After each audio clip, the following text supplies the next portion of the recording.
You're still watching The Weekend Show, and this is the social media trend segment. On this segment, we spotlight some of the issues that trended in the Nigerian social media over the past week.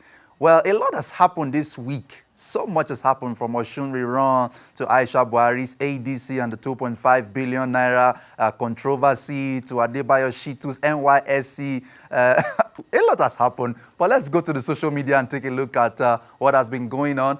From Osun rerun, we saw that President Buhari congratulated the APC governor-elect. Let's take a look at this tweet from Garba Shehu.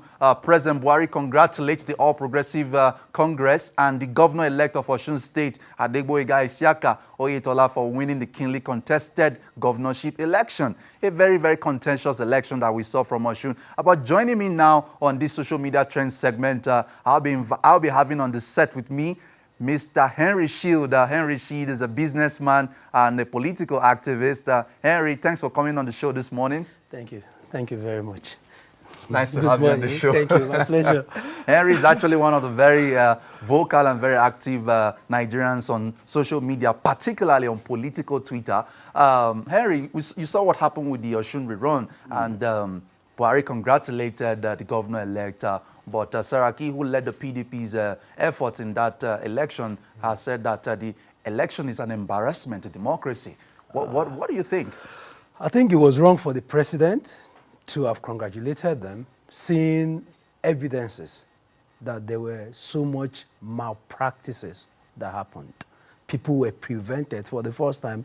I've monitored elections in several places. Never have I heard that accredited journalists and observers were denied access to polling units. Never. No, even Mobutu Sese Seko will not do that. So we had an instance where INEC on its, on its Twitter handle, INEC itself said there were instances that it was aware that there were instances where observers and journalists were denied access to polling units, polling areas. Mr. President shouldn't have done this. But we've also seen APC analysts speculate that those things could have been arranged by the PDP. There were reports. I mean, there should be a Nigerian nation before there are PDP, APC, ABGA, whatever you have. There should be a nation called Nigeria. There are people who are not politicians, who are not members of any political party. Does Nigeria not belong to them? Do they not deserve decent election and decent activities during election? So if you say APC activists or PDP activists, it's fine. We are doing ourselves, but okay, this let's take a look is an embarrassment to our democracy. Okay, Saraki says it's an embarrassment to democracy. Yes, it is. Can we go on to other issues that were on that trends? This was what he said, a part of his statement. So yesterday we witnessed another display of the subversion of the will of the Osun people during the Osun rerun gubernatorial election in the state. The election was characterized by widespread voter intimidation, violence, and harassment. Let's go on to other tweets and issues that we saw on the trends. From this Twitter user, Olatsi OOE, he said, it is a sad day for democracy in Nigeria. APC gave white handkerchief and blue handband to approve who to permit to vote in. This was quite interesting. We saw these images of people wearing white handkerchiefs. Let's take a look at the next image that all these images, you can see how these are captured here. You can see the white handkerchief there, yes. White handkerchief. This one is even tying it to his wrist. Tied to their wrist. So what exactly was happening in Osun actually? I think it was the highest form of ridicule to us as a people that, see, it doesn't matter who you are. Every Nigerian should have access, the ability to decide who rules him or her. So when you take that power away from him, you dehumanize him as a person.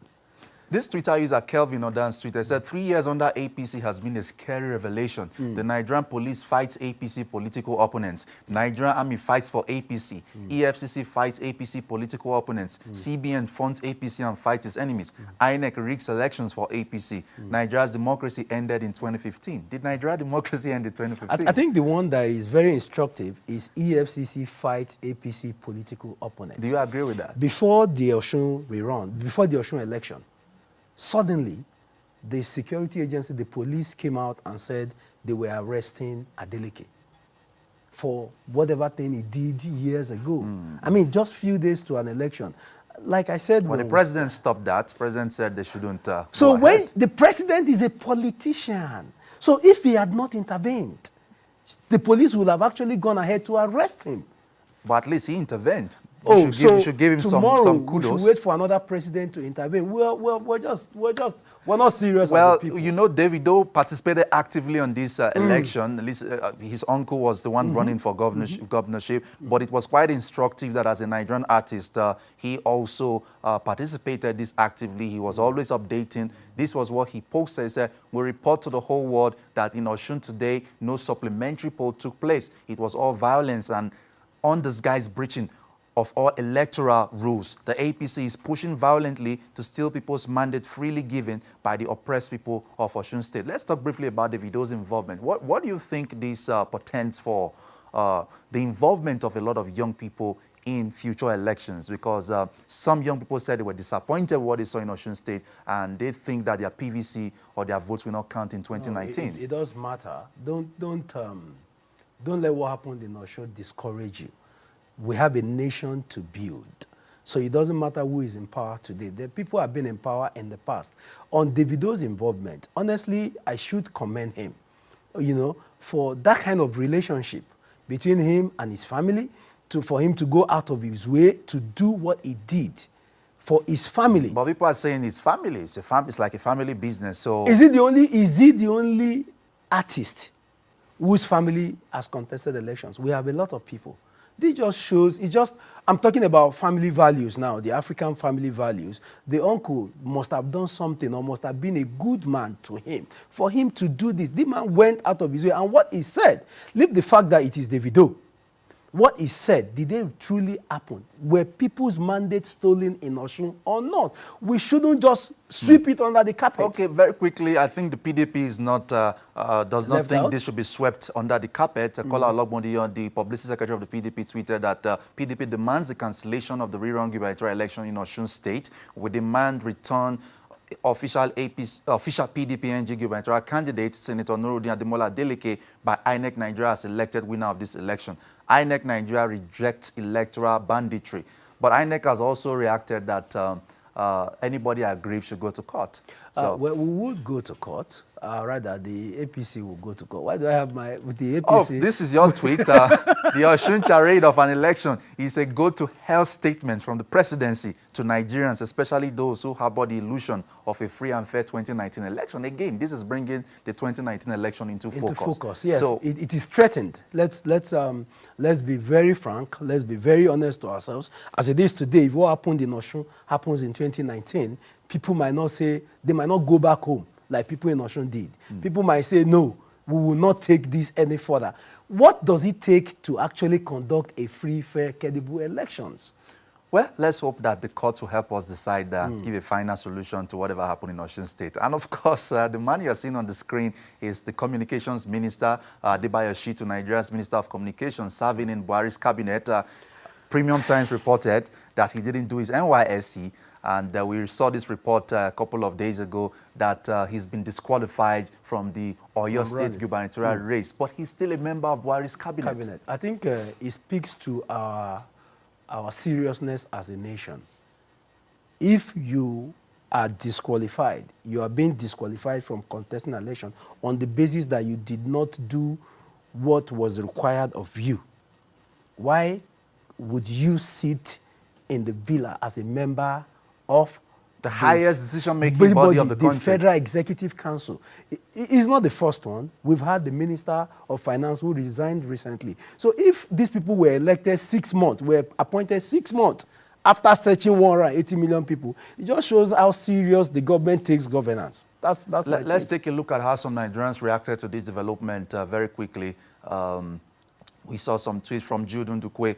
It is only a party like APC with Buhari that would disqualify Shitu from contesting the 2019 gubernatorial election for his NYSC scandal and still retain him as a minister, basically echoing what we just said.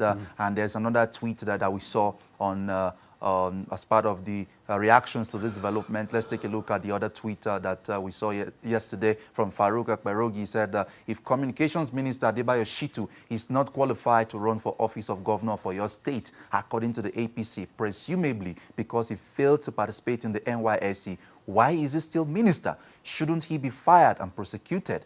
APC government's unending double standards. You call this double standard, I call it hypocrisy. A man cannot be at the federal level with responsibilities that tell nationwide, and then you are disqualifying him in a state. If he is not fit to rule a state, how come he is fit to be at the national? So I think APC as a party needs to get their acts right. And this issue was also trending, the 2.5 billion naira controversy. Aisha Buhari reported ADC to the police on the allegation that he has been collecting monies from people in her name. And the police has investigated these, and the issue actually was now moved to the DSS, who, as we learned a few days ago, released him. So is this issue going to be swept under the carpet? Seems like the controversy is going down. No, it's I think it's more of the job of the opposition to make sure it doesn't go down. But for them, from what I heard, from the investigations that the police conducted, his accounts were searched. They found only about 3,000 or so. Yeah, they saw 30,000 in his account, and then they went to his house, they found about 3,500 or so. You understand? Which is also a security risk for the ADC to the First Lady, unless he is a smart aleck. If he's a smart one, then the DSS should do his job properly. For the ADC to the First Lady to have only 30,000 in his account. You think he should have more? It's a danger. I don't think he should have more. I think even by his salaries, he should have more than that. So if he has only that, it's either the man is playing very smart and is going to beat the system, or he's underpaid, or there is something going on enough in the villa that everyone should be scared about. Interesting. Well, on this very interesting note, thank you very much, Henry, for coming on the show this morning. Thank you very much. Yeah. It's a pleasure. Okay, so we've been having our conversation on the Nigerian social media trend segment. A lot we've discussed already, but very quickly now, something is happening in Abuja this afternoon, actually. It's Film, Art and Music at Harrow Park in Abuja. Film, Art, Music is going to be a convergence of film, art and music. It's happening at Harrow Park in Wuse too. It's free for kids only. The ticket is actually 2,000 naira, but I have 5 tickets to give out to people. The first 5 people actually who can tag us, who can tweet at us on Twitter or tag us on Instagram or send a message or post a message on our Facebook wall. Of course, you know our Facebook wall. Our social media handles are Weekend Show NG, so you can tag us on Twitter, Facebook or Instagram. And of course, there's a phone number you can call, 08033334770. So the first 5 people to contact us with something very interesting will get the 5 tickets. So Film, Art and Music happening this afternoon in Abuja. Thank you very much. On this note, we'll wrap up the social media trends segment of the Weekend Show. A lot still to come. Our political desk is coming up shortly. Stay tuned. Don't go anywhere.